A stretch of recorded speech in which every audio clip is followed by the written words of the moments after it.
പിതാവും പുത്രനും പരിശുദ്ധ റൂഹായുമായ സത്യേക ദൈവത്തിൻ്റെ തിരുനാമത്തിൽ തനിക്ക് സ്തുതി. നമ്മുടെ മേൽ തൻ്റെ കരുണയും മനോഗുണവും എന്നേക്കും ഉണ്ടായിരിക്കട്ടെ. ആമേൻ. കർത്താവിലെ ഏറ്റവും സ്നേഹമുള്ളവരെ, വിശുദ്ധ കുർബാന ക്ലാസ്സിൻ്റെ 3-ാമത്തെ എപ്പിസോഡിലേക്ക് നമ്മൾ പ്രവേശിക്കുകയാണ്. ഇത് നമ്മൾ ചിന്തിക്കുന്നത് വിശ്വാസ പ്രമാണം മുതൽ ശോശപ്പ ആഘോഷം വരെയുള്ള വിശുദ്ധ കുർബാനയുടെ ഭാഗങ്ങളാണ്. വിശ്വാസ പ്രമാണത്തിൽ 4 പാരഗ്രാഫുകളുണ്ട് എന്ന് നമുക്കറിയാം. ഒന്നാമത്തേത് പിതാവിൻ്റെ നാമത്തിലുള്ള പ്രാർത്ഥനയാണ്, വിശ്വാസ പ്രഖ്യാപനമാണ്. രണ്ടാമത്തേത് പുത്രൻ്റേതാണ്. മൂന്നാമത്തേത് പരിശുദ്ധ റൂഹായുടേതാണ്. നാലാമത്തേത് കർത്താവിൻ്റെ രണ്ടാമത്തെ വരവിനെ സംബന്ധിച്ചുള്ള വിശ്വാസത്തിൻ്റെ പ്രഖ്യാപനമാണ്. ഈ വിശ്വാസ പ്രമാണം ചൊല്ലിക്കൊണ്ടിരിക്കുമ്പോൾ തന്നെ പുരോഹിതൻ കൈകൾ കഴുകി ശുഭക്കോന ചോദിക്കുന്ന ഒരു സന്ദർഭമുണ്ട്.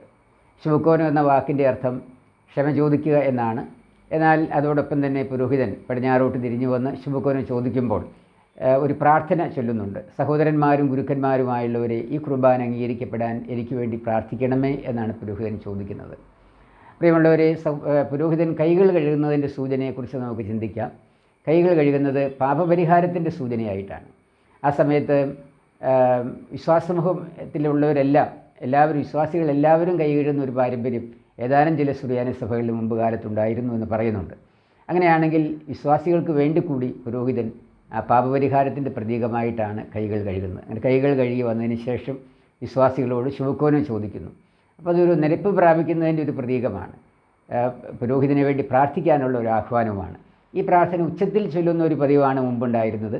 എന്നാലത് ഇപ്പോൾ ശബ്ദം ഉയർത്താതെ കുറഞ്ഞ സ്വരത്തിലാണ് ചൊല്ലുന്നത്. കാരണം വിശ്വാസ പ്രമാണം ആ സമയത്ത് ചൊല്ലിക്കൊണ്ടിരിക്കുന്നു, അതിനെ ഡിസ്റ്റർബ് ചെയ്യേണ്ട എന്നുള്ള ഉദ്ദേശത്തിലാണ് അപ്രകാരം അത് ശബ്ദം കുറച്ച് ചോദിക്കുന്നത്. അപ്പോൾ നമ്മൾ തിരിച്ചറിയുക, വിശ്വാസമൂഹം അറിഞ്ഞിരിക്കേണ്ട കാര്യം, പുരോഹിതൻ ശുഭക്കോനം ചോദിക്കുമ്പോൾ പുരോഹിതന് വേണ്ടി ഒരു പ്രാർത്ഥനാ സഹായം കൂടി ചോദിക്കുന്നുണ്ട് എന്ന് തിരിച്ചറിയുക. അങ്ങനെ ശുഭക്കോനം ചോദിച്ച് പടിഞ്ഞാറോട്ട് വന്ന് ശുഭക്കോനം ചോദിച്ചതിന് ശേഷം പുരോഹിതൻ ദർഗായിലേക്ക് തിരികെ ചെന്ന് ത്രോണോസിൻ്റെ മുമ്പിൽ മുട്ടുകുത്തിയിരുന്ന് അനുസ്മരണ ശുശ്രൂഷ ആരംഭിക്കുന്നു. ഇത് വിശുദ്ധ കുർബാനയുടെ തൂയോബോയുടെ സമയത്ത് നടത്തുന്ന അനുസ്മരണ ശുശ്രൂഷയുടെ ഒരു ആവർത്തനമാണ്. അപ്പോൾ തൂയോബോയുടെ സമയത്ത് രഹസ്യമായിട്ടാണ് ശുശ്രൂഷ നടത്തുന്നതെങ്കിൽ വിശുദ്ധ കുർബാന പരസ്യമായി ആരംഭിച്ചതിന് ശേഷം അതിൽ തന്നെ അന്നഫോറ അല്ലെങ്കിൽ അപ്പത്തിൻ്റെ ശുശ്രൂഷ ആരംഭിക്കുന്ന തൊട്ട് മുമ്പായിട്ട് വീണ്ടും ആ തൂയോബോ ആവർത്തിക്കുകയാണ് ചെയ്യുന്നത്. എന്താണ് ഈ സമയത്ത് പുരോഹിതൻ ബലിപീഠത്തിൻ്റെ മുമ്പിൽ മുട്ടുകുത്തിയിരുന്നുകൊണ്ട് പ്രാർത്ഥിക്കുന്നത്?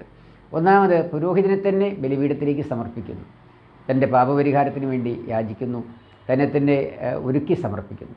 രണ്ടാമത് ചെയ്യുന്നത്, പരിശുദ്ധ കന്യകമറിയം അമ്മയുടെയും സകല വിശുദ്ധന്മാരുടെയും ഓർമ്മ ബലിപീഠത്തിൽ ഉണ്ടാകാൻ വേണ്ടി അവരെ സ്മരിക്കുന്നു. പ്രത്യേകിച്ചും ആ ത്രോണോസ് ആരുടെയെല്ലാം നാമത്തിലുള്ള ത്രോണോസുകൾ ആ ദേവാലയത്തിലുണ്ട്, ആ വിശുദ്ധന്മാരെ ഓർക്കുന്നു. തിരുശേഷിപ്പുകളുണ്ടെങ്കിൽ അവരെ ഓർക്കുന്നു. അതുപോലെ കുരിശും തൊട്ടികളുണ്ടെങ്കിൽ ആരുടെ നാമത്തിലാണോ ആ കുരിശും തൊട്ടികൾ സ്ഥാപിച്ചിട്ടുള്ളത് അവരെയും പുരോഹിതൻ ഓർമ്മിക്കുകയാണ് ചെയ്യുന്നത്. അതിനുശേഷം വിശുദ്ധ കുർബാനയ്ക്ക് പേര് നൽകിയിട്ടുള്ള വ്യക്തികൾ, മധ്യസ്ഥ പ്രാർത്ഥനയ്ക്ക് നൽകിയിട്ടുള്ള പേരുകൾ, അതുപോലെ രോഗികളുടെ പേരുകൾ, വിശ്വാസസമൂഹത്തെ പൂർണ്ണമായും ബലിപീഠത്തിലേക്ക് സമർപ്പിച്ചുകൊണ്ട് പ്രാർത്ഥിക്കുന്ന ഒരു ശുശ്രൂഷയാണിത്. ഇത് ഒരു ഒരുക്ക ശുശ്രൂഷയാണ്. ഈ ഒരുക്ക ശുശ്രൂഷ കഴിഞ്ഞാൽ ഉടനെ പുരോഹിതൻ എഴുന്നേറ്റ് ദർഗായിലേക്ക് കയറുകയും ആദ്യത്തെ സമാധാന പ്രാർത്ഥന ചൊല്ലുന്നു. സമാധാനം ആശംസിക്കുന്നതിന് മുന്നോടിയായിട്ടാണ് ഈ പ്രാർത്ഥന ചൊല്ലുന്നത്.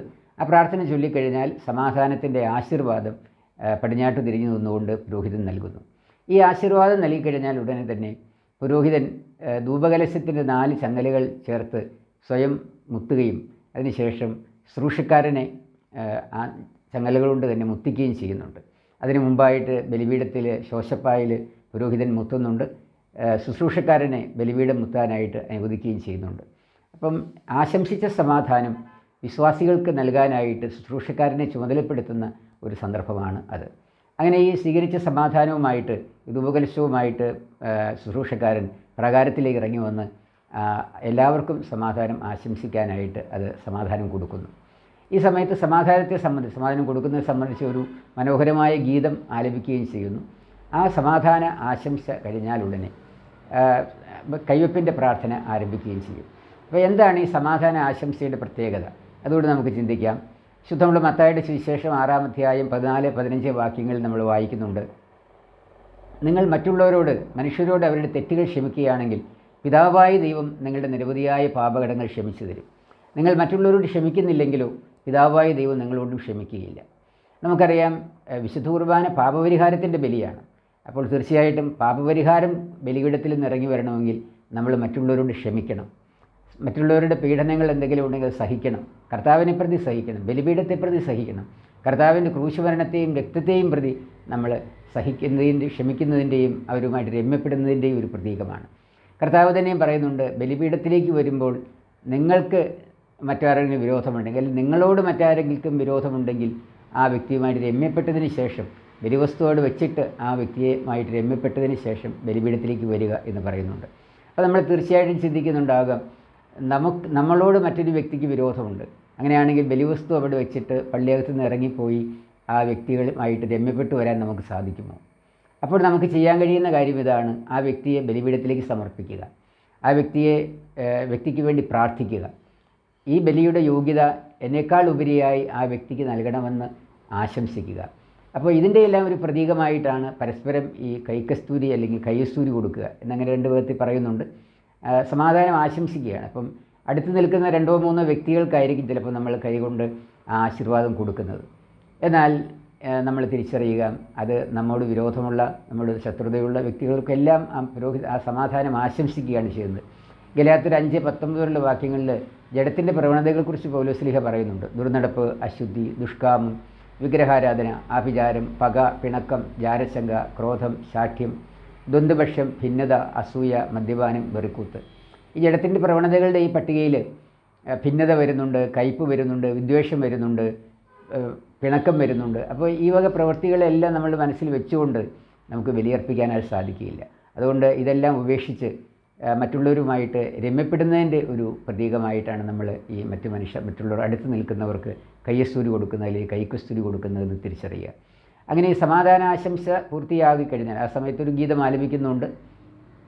സമാധാന ആശംസ പൂർത്തിയായി കഴിഞ്ഞാൽ ഉടനെ ഇതാ കൊടുക്കപ്പെട്ടിരിക്കുന്ന ഈ സമാധാനത്തിന് ശേഷം നിങ്ങൾ തലകളെ വണങ്ങുവിൻ എന്ന് ശുശ്രൂഷക്കാരൻ ഒരു ഉത്ബോധനം മദ്ബഹായിൽ നൽകുന്നുണ്ട്. അപ്പോൾ നമ്മൾ തലകുനിച്ച് നിൽക്കുന്നു. ആ സമയത്ത് പുരോഹിതൻ ഒരു പ്രാർത്ഥന ചൊല്ലുകയും ചെയ്യുന്നു. ഇതിനെ കൈവെപ്പ് പ്രാർത്ഥന എന്നാണ് പറയുക. നമ്മൾ ചിന്തിക്കുന്നുണ്ടാകാം, ആ സമയത്ത് നമ്മുടെ ദേഹത്താരും കൈവയ്ക്കുന്നില്ല, എന്നാൽ ഈ വിശ്വാസ സമൂഹത്തിൻ്റെ മേൽ ദൈവത്തിൻ്റെ കരുണ, ദൈവത്തിൻ്റെ അനുഗ്രഹത്തെ ചൊരിയണമേ എന്ന് പറയുന്ന ഒരു പ്രാർത്ഥനയാണത്. അതിനെ കൈവെപ്പ് പ്രാർത്ഥനയായിട്ട് സുറിയാനി പിതാക്കന്മാർ അതിനെ വിളിക്കുകയും ചെയ്യുന്നുണ്ട്. അപ്പോൾ ജഡപ്രകാരം നമ്മുടെ ശിരസിന്മേൽ ആരും കൈവയ്ക്കുന്നില്ല എങ്കിലും കർത്താവിൻ്റെ അദൃശ്യമായ കരം ഈ സമയത്ത് നമ്മുടെ മേൽ വയ്ക്കുന്നുവെന്ന് നമ്മൾ ചിന്തിക്കുകയും ആ ആശീർവാദത്തെ, ആ പ്രാർത്ഥനയെ സ്വീകരിക്കുകയും ചെയ്യുക. വിശുദ്ധ കുർബാനയിൽ സമാധാന ആശംസയുണ്ട്, സമാധാനത്തിൻ്റെ ആശീർവാദമുണ്ട്, കൈവെപ്പ് പ്രാർത്ഥനയുണ്ട്. ഇത് 3 പ്രാവശ്യം ഇങ്ങനെ കൈവെപ്പ് പ്രാർത്ഥനയുണ്ട്.